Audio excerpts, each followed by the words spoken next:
no podcast O Assunto, a Simone Tebet se disse confiante de que estará no segundo turno. Agora, num possível segundo turno entre Lula e Bolsonaro, ela deu alguma indicação de quem ela apoiaria? Ela diz que estará num palanque, né? Claro que ela reforçou de que ela tem total confiança de que estará no segundo turno. Como é que isso se daria, né? Se Simone Tebet de fato chegar ao segundo turno? Se daria, segundo todas as contas do próprio partido dela mesma, se daria tirando o Bolsonaro do segundo turno. E isso não é um ato trivial, né? Bolsonaro tem uma força, ele tem um amálgama em parte do eleitorado brasileiro. Nos piores momentos de Bolsonaro, ele nunca baixou muito de piso, né? Sempre foi forte numa parcela do eleitorado. Então, é difícil tirar um nome como Bolsonaro do segundo turno. É impossível, não. No Brasil, eleição nunca é. Eleição no Brasil, menos ainda. Mas, de qualquer maneira, quando a Renata pergunta para ela, ok, mas vamos aqui admitir que a senhora não esteja no segundo turno. Onde a senhora estará? Quem a senhora vai apoiar? Ela não diz quem ela vai apoiar. Mas ela, em momentos diferentes dos discursos, entrevistas, declarações que deu, ela está muito anti-Bolsonaro. E ela fala de democracia. Como o Bolsonaro é frequentemente vinculado a um ímpeto antidemocrático, a um ímpeto autoritário, é difícil de imaginar Simone Tebet no palanque de Bolsonaro. Então, logo, é possível concluir também, essa conclusão é minha, de que é muito mais fácil ela estar em qualquer outro palanque, inclusive o de Lula, do que no palanque de Bolsonaro. Claro que essas coisas, com essa antecipação, acabam ignorando momentos da própria campanha ali depois de um primeiro turno. Por exemplo, qual vai ser a conduta de um candidato como o Lula em relação a Simone Tebet? Ele vai fustigá-la? Não vai fustigá-la?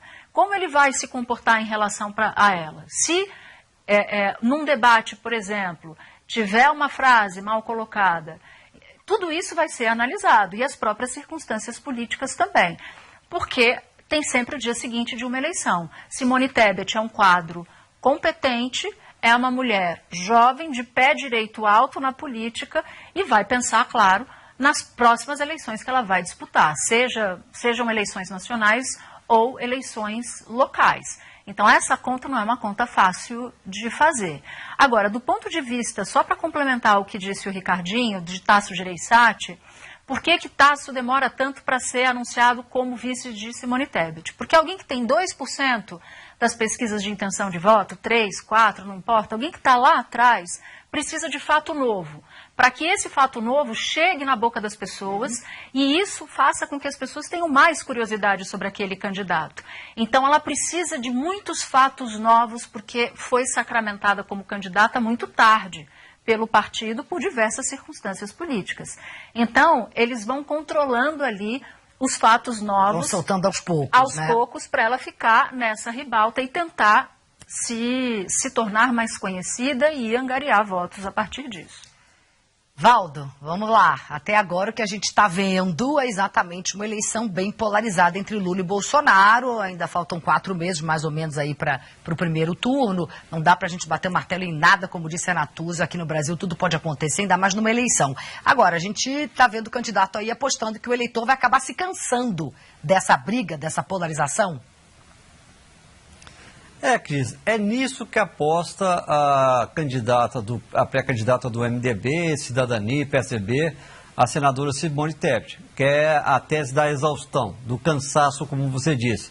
Eles acreditam que quando começar a campanha de forma oficial, a partir de agosto, no rádio, na TV, uma parcela do eleitorado pode chegar à exaustão, ao cansaço, como você disse, em relação a essa disputa entre Jair Bolsonaro e Luiz Inácio Lula da Silva.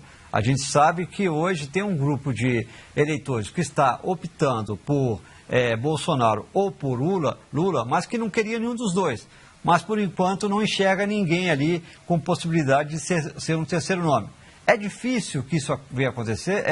É impossível? Não. Realmente, em outras eleições, aconteceu isso. Em um dado momento da campanha, um candidato que estava muito lá atrás de repente acabou atropelando os outros, porque o eleitorado viu, eu não quero nem esse nem aquele, já estou cansado desses dois, e aí acabou optando por um terceiro nome. Essa é a expectativa, essa é a aposta da senadora Simone Tebet. Mas por que pode ser Tebet? Por que não pode ser então Ciro Gomes? Porque Ciro Gomes, inclusive, está mais bem posicionado nas pesquisas do que Simone Tebet neste momento. Porque na avaliação da equipe de Simone Tebet, esse terceiro nome tem de ser um nome para agregar, tem de ser um nome que componha, que passe a imagem de que vai fazer um governo ali para trazer paz para o país, tranquilidade, serenidade.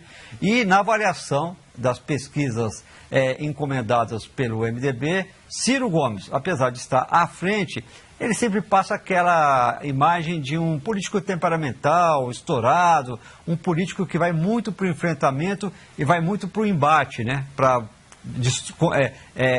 contraditar muito o seu adversário. Por isso, a equipe de Simone Tebet acredita que ela teria uma vantagem em relação a Ciro Gomes, caso o eleitor decida, assim, cansei, vou procurar um terceiro nome.